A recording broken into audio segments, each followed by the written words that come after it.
हमारे गांव में ये रोडों पर इतना सारा पानी कहाँ से आया? क्या ये सब पानी बारिशों का है या कहीं और से आया? ये तो आपको व्लॉग देख के पता लग ही जाएगा। हे हे प्रभु, हे प्रभु, हे हरि राम कृष्ण जगन्नाथ प्रेमानंद, ये क्या हुआ? तालाब में पानी आ गया, गामछा भी खुल गया मेरा। लगती ये देखिए। 2 दिन लगातार बारिश चलने की वजह से हमारे गांव और हमारे गांव के अतराफ में सैलाबी सूरत हाल पैदा हो चुकी होती है।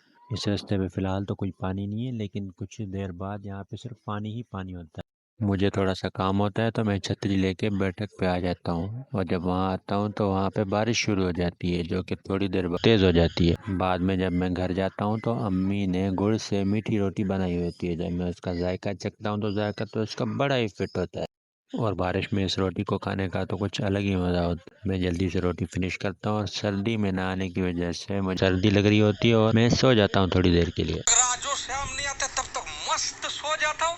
थोड़ी देर बाद मैं खेतों की तरफ आ जाता हूँ। मैं देखता हूँ कि वहाँ हर तरफ पानी ही पानी होता है, और लोग झूठ बोलते हैं कि सब्र और मेहनत का फल मीठा होता है। मैं इतनी मेहनत से नींबू तोड़ता हूँ, जब उनका जायका देखता हूँ तो जायका तो बहुत ही खट्टा होता है। और बाद में अपने जायके को ठीक करने के लिए मैं जब ये गन्ना तोड़ता हूँ तो उसका जायका चखता हूँ तो उसका जायका भी ओके ओके होता है। अब दूसरा दिन हो चुका होता है और मैं घर की दीवार पर चढ़ के देख रहा होता हूँ कि कहीं से बादल आ रहे हैं या जा रहे हैं, और मौसम की सूरत हाल को जांच रहा होता हूँ। बाद में मैं जब बाहर की तरफ आता हूँ तो देखता हूँ कि बाहर तो हर तरफ पानी ही पानी होता है, और कल तक इस पुल के पास कुछ नहीं होता, लेकिन आज यहाँ पे भी पानी ही पानी होता है। थोड़ी देर बाद मैं घर की तरफ आता हूँ तो देखता हूँ कि अब्बू का बकरा अब्बू की ही कार पे चढ़ा होता है। अब थोड़ी देर बाद मैं जब घर से निकलता हूँ तो देखता हूँ कि चारों तरफ पानी ही पानी होता है। मुझे अंदाज़ा भी नहीं होता कि इतना पानी बाहर रोडों पर आ चुका होगा। बाद में जब मैं खेतों की तरफ आता हूँ तो देखता हूँ कि तेज़ हवा और बारिश की वजह से 1-2 पेड़ भी गिरे हुए होते हैं। अब मैं यहाँ पानी में चलता हुआ बस एक यही सोच रहा होता हूँ कि कब बारिशें ख़त्म होगी, क्योंकि खेतों में पानी आ जाता है तो हम लगे हाथ ये बीज भी लगा देते हैं।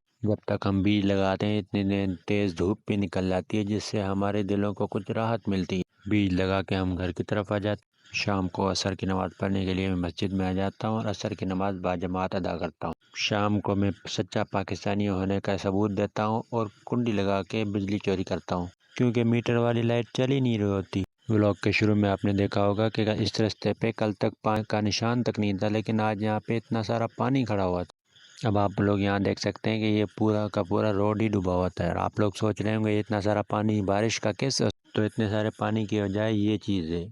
इसका पानी वैसे तो हमारे लिए निकाल का सबब बनता है, लेकिन जब ओवरफ्लो होता है तो इसका पानी हमारे गांव की तरफ आता है। ये हमने खेतों में ग्रीन टी लीव्स लगाते हैं, जिनके ये पत्ते पहले तो हरे होते हैं जब, लेकिन ये सूख जाते हैं। यहाँ पे देख सकते हैं ये सूखा है। वैसे ये चाय में काम आता है, क्योंकि इसको सुखा के जब चाय में डालते हैं तो इसकी खुशबू से चाय में बहुत सारा स्वाद आ जाता है। अल्लाह से दुआ है कि अब इस पुराण में और ज़्यादा पानी ना आए, क्योंकि अगर इसमें और ज़्यादा पानी आ गया तो हमारा गाँव लगभग डूब ही जाएगा। आप लोग भी हमारे गांव और पूरी सिंध के लिए दुआ कर दें, क्योंकि इस वक्त पूरे सिंध में ही सैलाब है। तो अगर आप लोगों को व्लॉग पसंद आया तो लाइक करें, शेयर करें, सब्सक्राइब करें। अल्लाह हाफिज़, मिलते हैं नेक्स्ट व्लॉग में। Thanks! Love you! Forever!